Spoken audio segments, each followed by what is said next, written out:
Hello everyone and welcome back to the channel. एक नए video में आपका स्वागत है। इस वीडियो में हम डिस्कस करेंगे थाईलैंड से रिलेटेड कुछ इन्फॉर्मेशन। मैं आपको बताऊंगा अगले 10 मिनट में कि कौन कौन सी ऐप्स हैं अलग अलग 10 कैटेगरीज़ में जो आपके पास होनी चाहिए, जो आपके थाईलैंड के ट्रैवल एक्सपीरियंस को थोड़ा अच्छा बना सकता है। मेरा नाम है शीश, मैं इस चैनल पर ट्रैवल सेंट्रिक वीडियोज़ बनाता हूँ। अगर आपने इस चैनल को सब्सक्राइब नहीं किया तो प्लीज़ सब्सक्राइब करें। मैं इस तरह के डिटेल्ड इन्फॉर्मेटिव वीडियोज़ चैनल पर डालते रहता हूँ।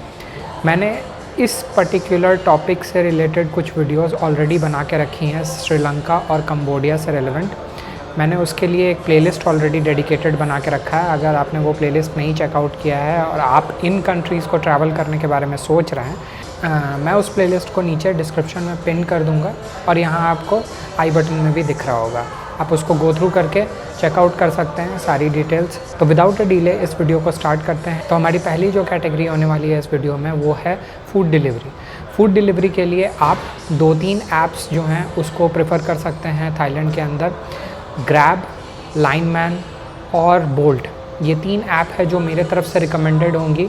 आप कहीं पे भी रह रहे हों, मोस्ट ऑफ द लोकेशन में ये तीनों ही ऐप ठीक ठाक परफॉर्म करती है।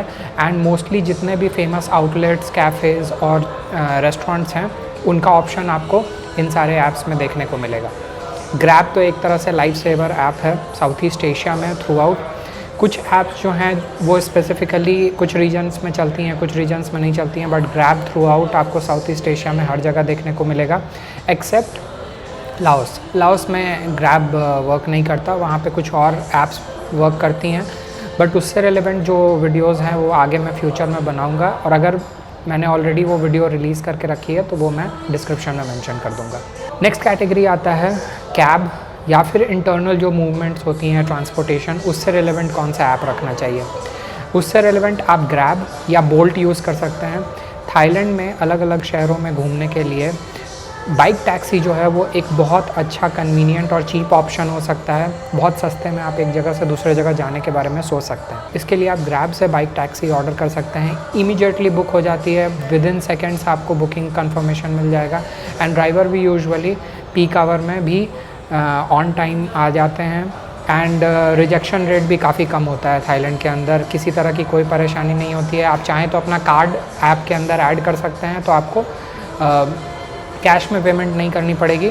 आपका पैसा जो है वो डायरेक्टली आपके कार्ड से डिडक्ट हो जाएगा। मैंने अपने प्रीवियस 2 ट्रिप्स में कार्ड ऑलरेडी ऐड करके रखा था अपने ट्रिप के दौरान, एंड मुझे किसी तरह की कोई परेशानी नहीं हुई। इसके अलावा उससे पहले भी जब मैंने थाईलैंड ट्रैवल किया है तो मैंने कैश के थ्रू पेमेंट किया है, उसमें भी मुझे किसी तरह की कोई परेशानी नहीं हुई। अगली कैटेगरी आती है मैप्स कौन सा यूज़ करना चाहिए। यूँ तो गूगल मैप काफ़ी अच्छा परफॉर्म करता है थ्रू आउट थाईलैंड के अंदर, बट मैं आपको एक और ऐप बताऊंगा, नोस्ट्रा एक बहुत अच्छी ऐप है। इसकी स्पेलिंग NOSTRA है। उसकी जो UI है वो मैं अभी आपको स्क्रीन पे दिखा रहा हूँ। ये सारे ऐप्स जो मैं आपको अभी कम्युनिकेट करूँगा, इन सारे ऐप्स का लिंक मैं डिस्क्रिप्शन में मेंशन कर दूँगा आपके कन्वीनियंस के लिए। नोस्ट्रा आपको कुछ डिफरेंट फीचर्स देती हैं जो बाकी के ऐप्स आपको शायद ना दे पाएँ थाईलैंड के अंदर स्पेसिफ़िकली। नोस्ट्रा आपको रियल टाइम इवेंट अपडेट्स देता है, स्पेशल जो कंटेंट्स हो रही होती हैं, रेस्टोरेंट का ऑप्शन, कैफ़ेज़ के ऑप्शन, डायरेक्शंस आपके फेवरेट्स या फिर यूजुअली जो लोगों के फेवरेट्स होते हैं, वो सारा कुछ आपको बहुत अच्छे से एक इंटरैक्टिव UI के अंदर देखने को मिलता है। तो मैं रिकमेंड करूँगा कि आप नोस्ट्रा जो है NOSTRA मैप्स, ये भी इंस्टॉल करके अपने फ़ोन में रखें। मेरे सारे वीडियोस की तरह इस वीडियो को भी मैं चैप्टर्स में ब्रेक करके रखूँगा आपके कन्वीनियंस के लिए। अगर आपको किसी एक पर्टिकुलर कैटेगरी पे जंप करना है तो आप चैप्टर्स को यूज़ करके उस पर्टिकुलर कैटेगरी में जा सकते हैं। नेक्स्ट कैटेगरी आता है लैंग्वेज ट्रांसलेशन। लैंग्वेज ट्रांसलेशन के अंदर यूँ तो 2-4-5 टर्म्स हैं जो आपको याद होनी चाहिए, जैसे थैंक यू कैसे बोलते हैं या फिर हेलो किस तरीके से बोलते हैं। बट फिर भी इन जनरल बैंकॉक में तो आपको उतनी परेशानी नहीं आएगी, बट हाँ, बैंकॉक से बाहर निकलने के बाद आपको थोड़ा सा लैंग्वेज का इशू हो सकता है। मे बी साउथ में उतना ज़्यादा ना हो जैसे पटाया में या फिर एक्सट्रीम साउथ फुकेट या क्राबी में, क्योंकि वो काफ़ी टूरिस्टिक प्लेसेस हैं एंड लोगों को जनरली इंग्लिश थोड़ी बहुत आती है टूटी फूटी। बट आप जब नदर्न पार्ट में जाते हैं या फिर जब आप रिमोट लोकेशन में जाते हैं या बहुत ज़्यादा अगर कोई टूरिस्टिक लोकेशन नहीं है तो वहाँ पे लैंग्वेज एक थोड़ा सा बैरियर हो सकता है। बट फिर भी इन जनरल लोग काफ़ी हेल्पफुल हैं, काफ़ी सपोर्टिव हैं। आप उनसे हेल्प मांगने की कोशिश करेंगे, वो ज़रूर कोशिश करेंगे आपको गाइड करने की। बट फिर भी 2 ऐप्स हैं जो आप अपने फ़ोन में इंस्टॉल करके रख सकते हैं। ऑफ़ कोर्स गूगल ट्रांसलेटर अच्छा वर्क करता है, उसके अलावा आप आई ट्रांसलेटर यूज़ कर सकते हैं। अगेन सारे ऐप्स का लिंक जो है वो मैं डिस्क्रिप्शन में मेंशन कर दूँगा। इसके बाद नेक्स्ट कैटेगरी आती है एकोमोडेशन की। एकोमोडेशन के लिए डिपेंडिंग अपॉन आपकी नीड्स, यानी आप सिंगल ट्रैवल कर रहे हैं, फैमिली के साथ ट्रैवल कर रहे हैं, फ्रेंड्स ग्रुप के साथ ट्रैवल कर रहे हैं, आप अलग अलग टाइप की बुकिंग्स कर सकते हैं। मैं कैटेगरी वाइज आपको बता दूंगा कि आप कौन सा ऐप अपने फ़ोन में इंस्टॉल करके रखें और कहाँ से बुकिंग करनी आपके लिए अच्छी हो सकती है। पहली कैटेगरी जो आती है वो है अगर आप सोलो ट्रैवल कर रहे हैं या फ्रेंड्स के साथ ट्रैवल कर रहे हैं। इस केस में मैं आपको रिकमेंड करूँगा कि या तो आप, अगर आपकी ग्रुप छोटी है तो फिर आप प्रेफर कर सकते हैं हॉस्टल में रहना। हॉस्टल में रहने के लिए आप हॉस्टल वर्ल्ड यूज़ कर सकते हैं, बहुत अच्छी वेबसाइट है और उनका ऐप भी है। उसके अलावा आप यूज़ कर सकते हैं booking.com, वो भी काफ़ी कन्वीनियंट वेबसाइट है एंड काफ़ी सारे हॉस्टल के ऑप्शंस आपको वहाँ पे भी देखने को मिलेंगे।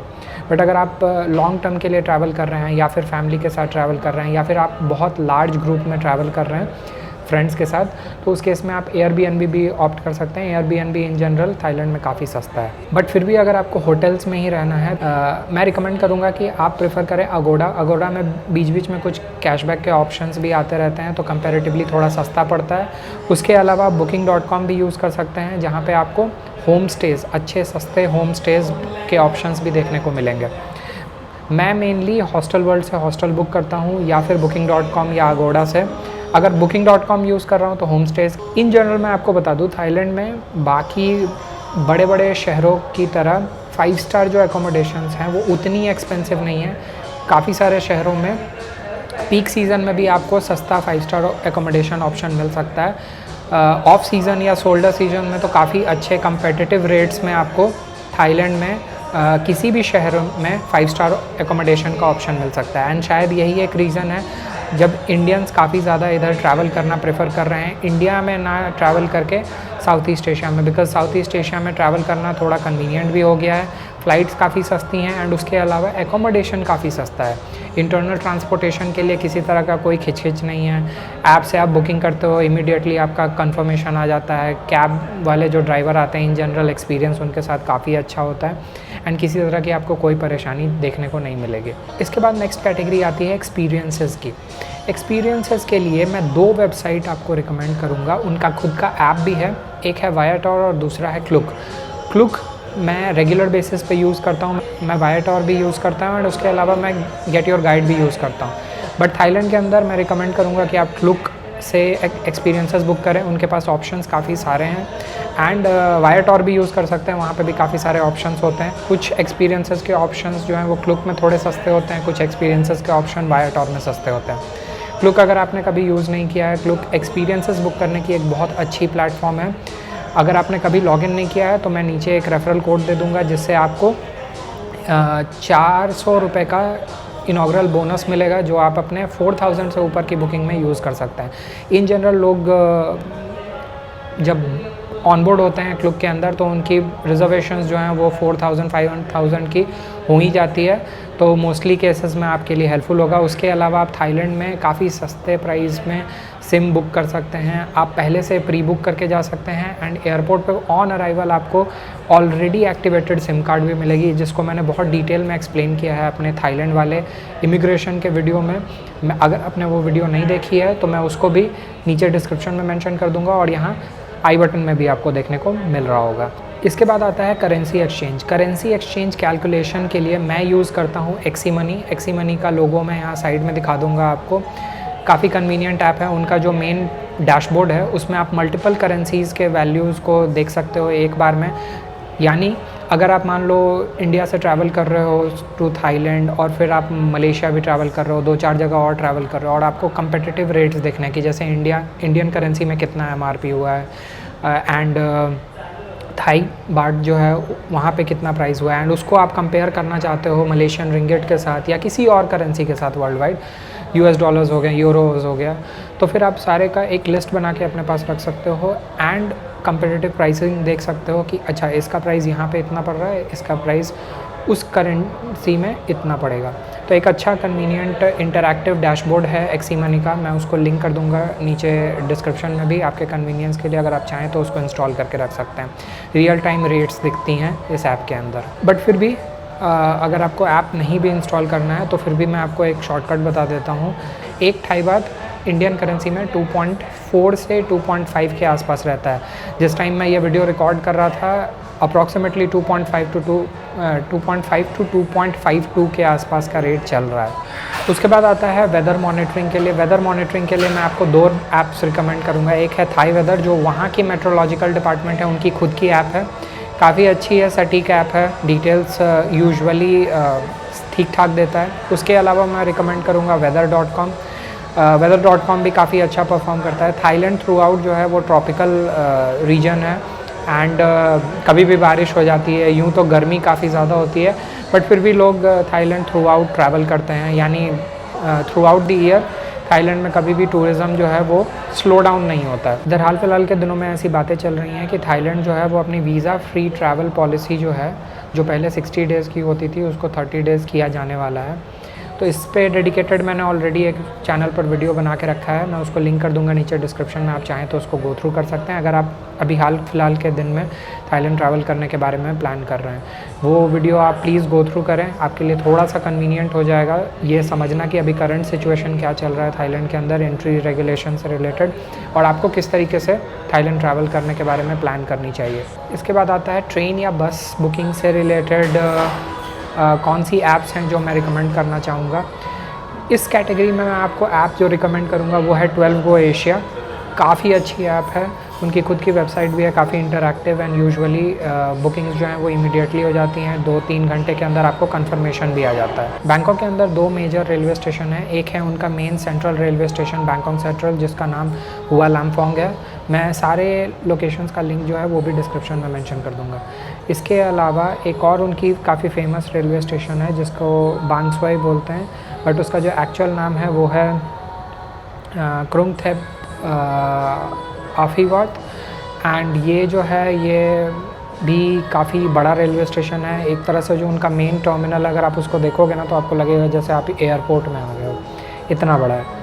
तो मोस्टली जो भी ट्रेन्स जो हैं वो थाईलैंड के अंदर की अगर आपको किसी भी लोकेशन में ट्रैवल करना है तो इस पर्टिकुलर 2 रेलवे स्टेशन से आपको ट्रेन मिल जाएंगी। उनकी एक dticket.railway करके एक वेबसाइट भी है, उनका खुद का ऐप भी है, बट उससे मैंने कभी टिकट ट्रेन की बुकिंग नहीं की है। मैंने एक बार 12Go Asia से बुक की थी और एक बार मैंने स्टेशन पर जाकर, यानी बैंकॉक में जो सेंट्रल रेलवे स्टेशन है उनका हुआ लामफोंग, वहाँ से जाकर टिकट बुक किया था जब मैं अयोध्या की ट्रिप पे जा रहा था।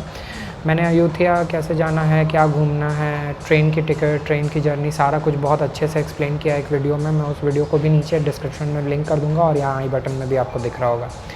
तो मैं रिकमेंड नहीं करूँगा उनकी जो ऐप है, स्टिल मैं उसका लिंक डिस्क्रिप्शन में मेंशन कर दूँगा, बट ठीक ठाक परफॉर्मेंस नहीं है उस ऐप का, काफ़ी जगहों पे स्टक करता है एंड बहुत टाइम तो आपको रिज़ल्ट्स भी नहीं देखने को मिलती हैं। तो मैं रिकमेंड करूँगा आप 12Go Asia प्रेफर करें एंड उससे ही बुकिंग करें। उसके बाद एक वेबसाइट आती है tourismthailand.org।